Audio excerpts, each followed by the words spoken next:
Okay, welcome back to the M1070 build, step 25, part 3.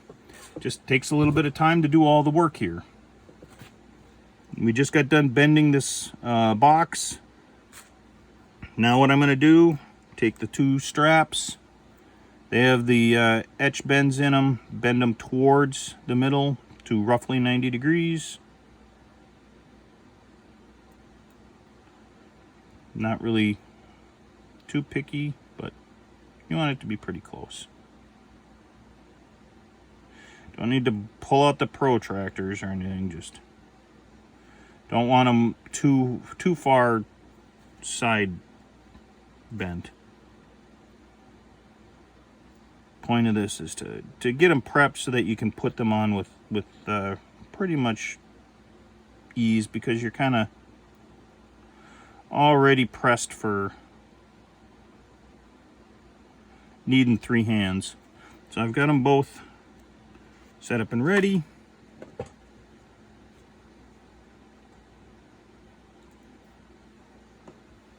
Just gonna come in. I want to do the bottom one first and then do the top one just for ease. I'm using my number 11 as a applicator. See, just little bits, not a lot, don't have to overdo it. Pick up it, come in on the one side, and then just make sure you can wrap it around to the other. Adjust as necessary, clean up if you want, but just go right in there and done. And do the same thing for the top one. Just get some super glue in there.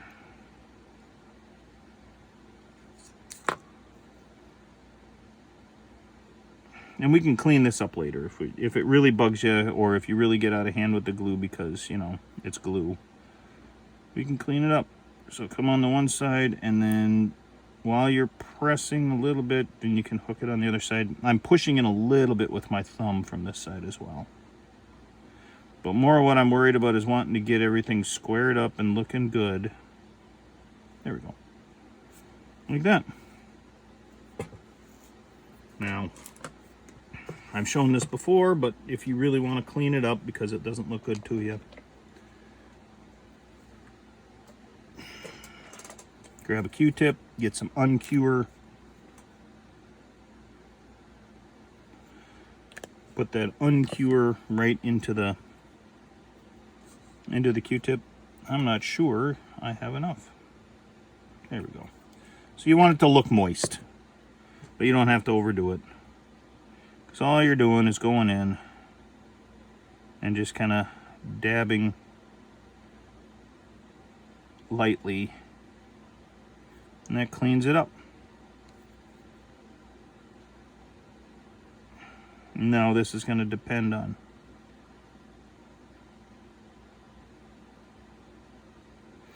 being able to get where you want. Like if I wanted to do the inside connection points, that's a lot harder. But that cleans it up. Looks nice. Next are our 2 pieces here. Some people have asked, hey, what the heck are those? They are chocks. Now, if you can get them to just drop in perfectly, first time, no problem. Hey, good for you. I've not had that luck so far.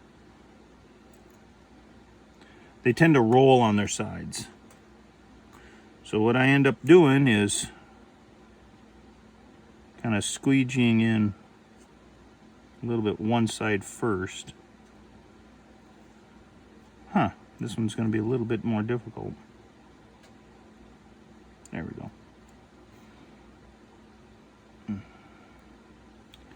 And this is where having this all square bent at the bottom is going to help. There we go. So there, got that one in, and then with that one in, the next one going in, hardly any trouble at all. So then you get your chocks in. I recommend immediately gluing them, letting that plastic glue to the photo etch and to each other. That'll get it nice and solid and done. Moving on to the framing. The way that this is set up, you're doing it upside down just because of the way that the feet have to turn. So you'll notice that there's kind of this extra small step on there. That's the back end. That gets bent down like so. And then when it's at that 90 degrees, then you fold the foot out. And because it has the little dot right there, you want that dot to be up. So that's why you've got to fold it this way. These side flaps fold down or in. They're kind of a problem too, as you might imagine. I mean, these are some small folds being done. So the easiest way that I found yesterday to do it was to do the folds first, and you try to put the whole piece in, and it doesn't quite go. It's too big, too wide for the folder. Other folders, probably I'm not going to have that problem, but I had a problem with this one, so I have to do it a way I don't like doing it, which is with the small piece in and the large piece out. That is where something like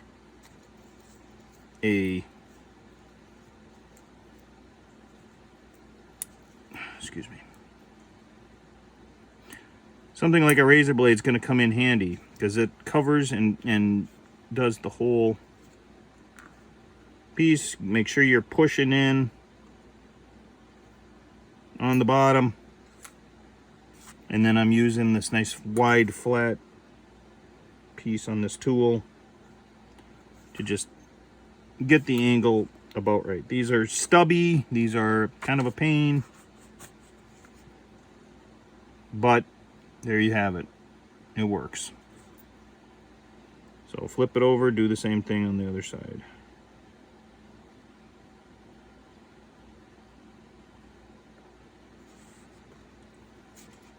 Kind of snug that razor blade in. You got to remember that the razor blade has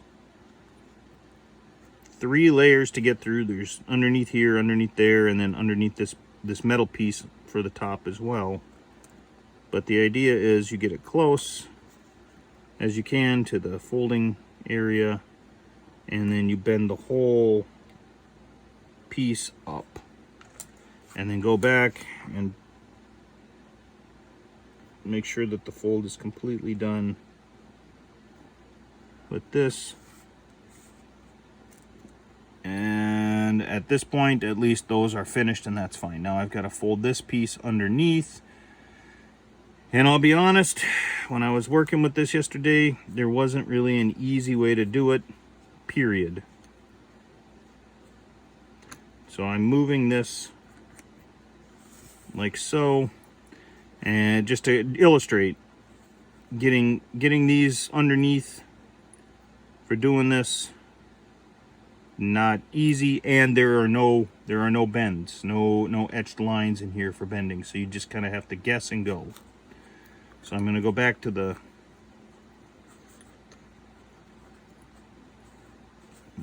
put it that way, to the solid part. I'm going to put it up against, I'm putting it up against the edge, and then backing it off just a tiny amount, just about the size of the thickness of the flap. It gives me a little bit of place for that to bend up into, because I want it to go 90 degrees, and it's going to hit the edge of the metal about right there, and I don't want to off bend those.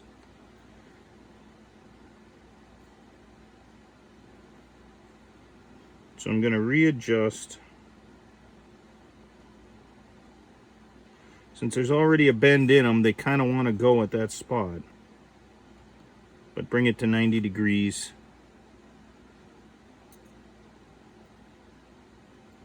and it shows there's kind of a curve, but getting that curve, this is where I get the curve here, but to get that curve to go any further back in there, it's almost impossible. You're doing the best you can with what you have. And just to show you what I mean about the feet, now that this is folded, and there are etching points on this, or you etched in bends on that, just fold it 90 degrees.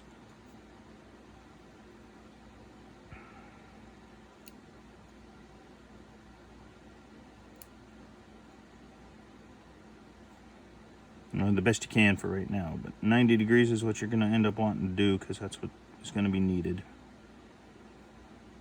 And adjust the legs by fingertip as necessary. But now you've got the two little dots up top like you want.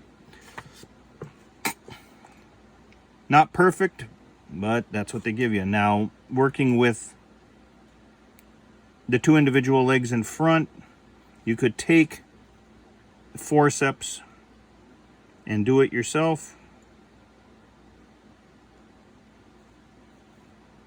and get that in a little closer, and then these fold forward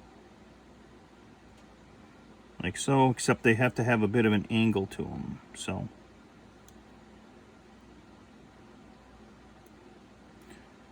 check and see. Yeah, it's about right, maybe a little bit back. And then do the same thing with the next one.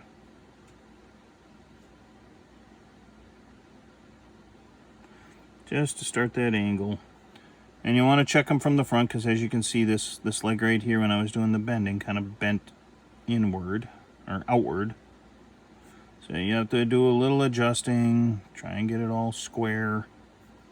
Well, square is not even the right word. Make sure that it's all bent in a nice straight line, straight way, the way that you need it. The words fail me. And I know a lot of people at this point are using colorful words, but that gets you the framework right there. And then you just kind of have to adjust on the spot. Good enough. Now you have this. There is no etching, there's no real guideline as to where this gets bent other than, hey, it gets glued on top of here. Well, what I'm going to do, the way that I deal with it, just to try and keep things as straight as possible, is I put it in, I leave a little touch of leeway there. And then I find the row of holes that about closely matches. Carefully run this down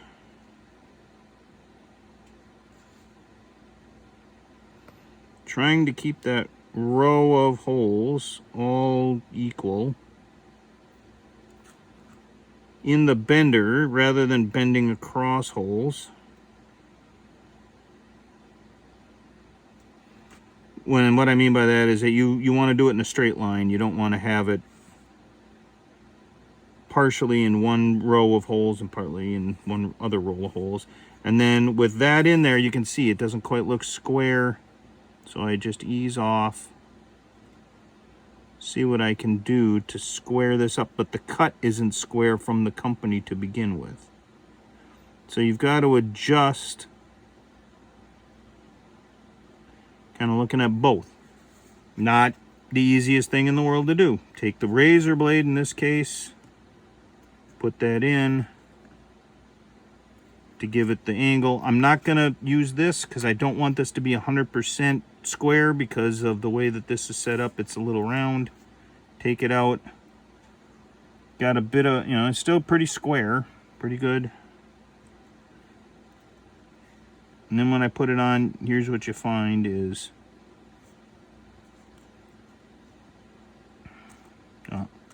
would help if I did it front to back.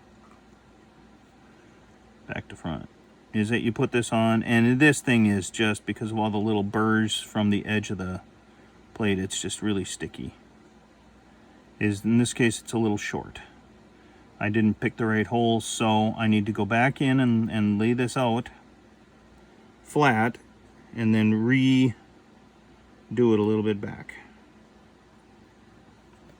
So I use the plate here to flatten it, but I know where the bend is right there. So I have a rough idea of how short I am.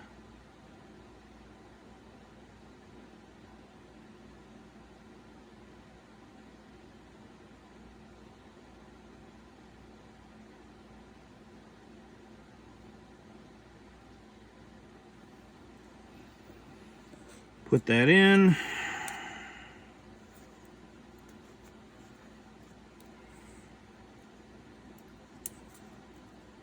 Get the blade in. Give it a bend. Looks better. Here we go. Adjusted. Now that's got more of a 90-degree bend to it. We're doing the best we can with what we have. I don't think I want to put a curve in it because I'm actually happy with where I'm at right now.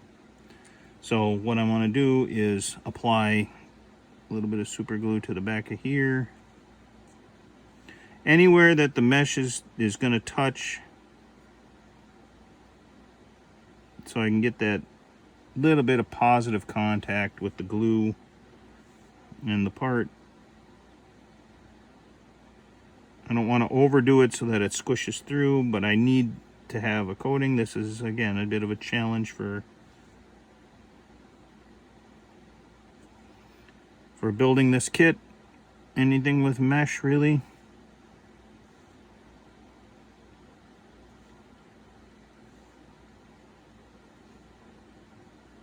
And just dab a little bit up here.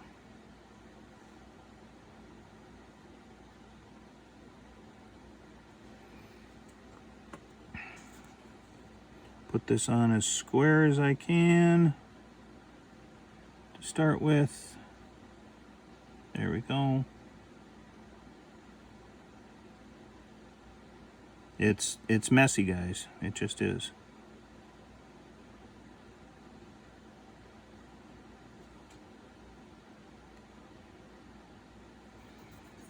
With that on, do a little spritz.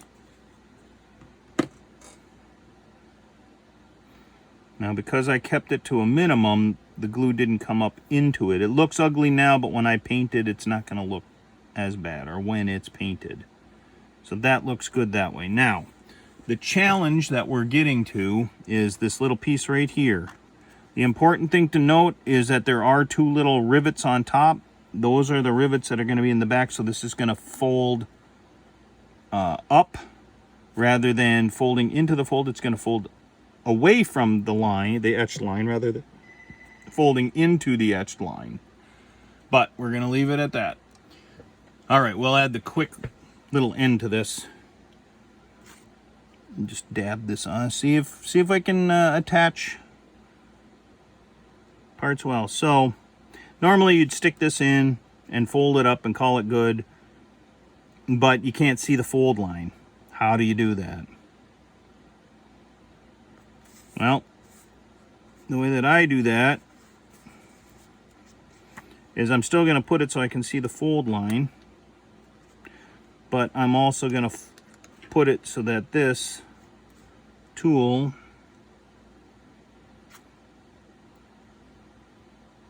is facing this way. So I will sneak this in.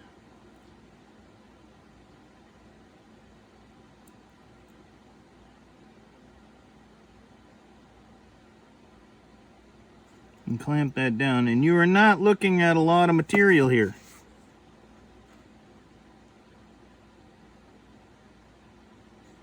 My concern is that the metal will slip out before I can bend it properly. And we'll see. In this case, I'm using this right here. Bend it right down. Now this is also where the quality of your tools comes into play. This photo etch bender I got, I've been happy with, but it's not super duper crazy high quality. It didn't cost me a ton of money. And there's just these, you know, slight looseness in the, let me see if I can, there's a slight sloppiness in the milling of it. There's a little bit of give. And maybe that's the way that it is. I'm not too worried about it, but that means that when I do this,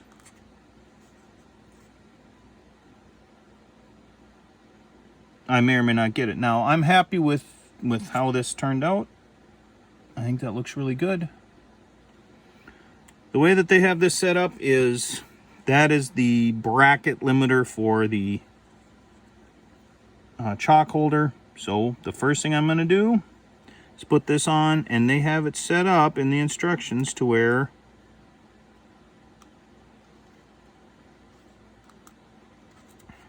it's hard to pick up now, to where it goes basically butt up against, so like this, like that. Nothing crazy, but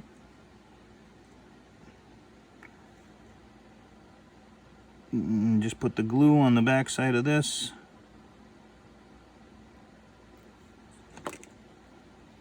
Pick up my photo etched part.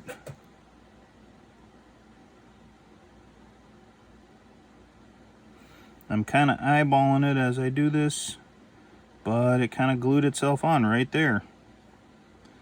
So it wanted to be glued like that. I have a little bit of leeway with it.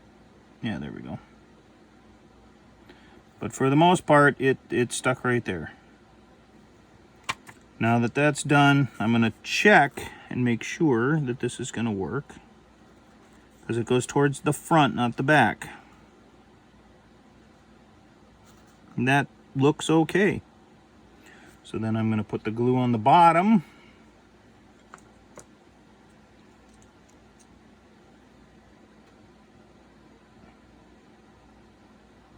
And I can be a little bit more liberal with the back side there, since there's a bit of a groove that I want to make sure that the glue is also going on the part, not just up into that groove where those two photo etch parts met. Keep an eye on this as I slowly lower it down, while keeping an eye on the front and the sides and all of that. And I believe I have that connected. And push that down a little bit right there. Trying to make sure everything stays straight, which it doesn't seem to want to do, but in reality this should be pretty straight. Should be straight and square and plumb and flush and all those wonderful words. There we go. That looks good. At this point,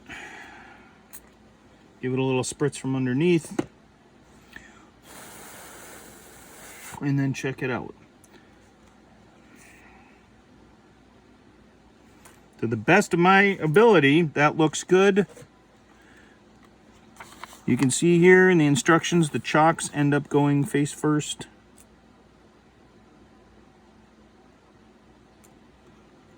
Forward, and this is where you would adjust the arms as needed to fit.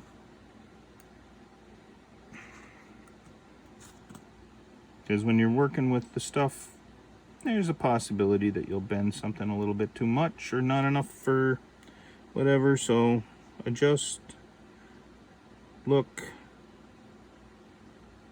Yep, that looks good right there. I am not going to attach it at this point, because I want to be able to paint the underside of these, but they are done. So that ends step 25, and that gives you an idea of what went on in step 24. So have at it, have fun if you can, and we'll be moving on to step 26 shortly. Thank you.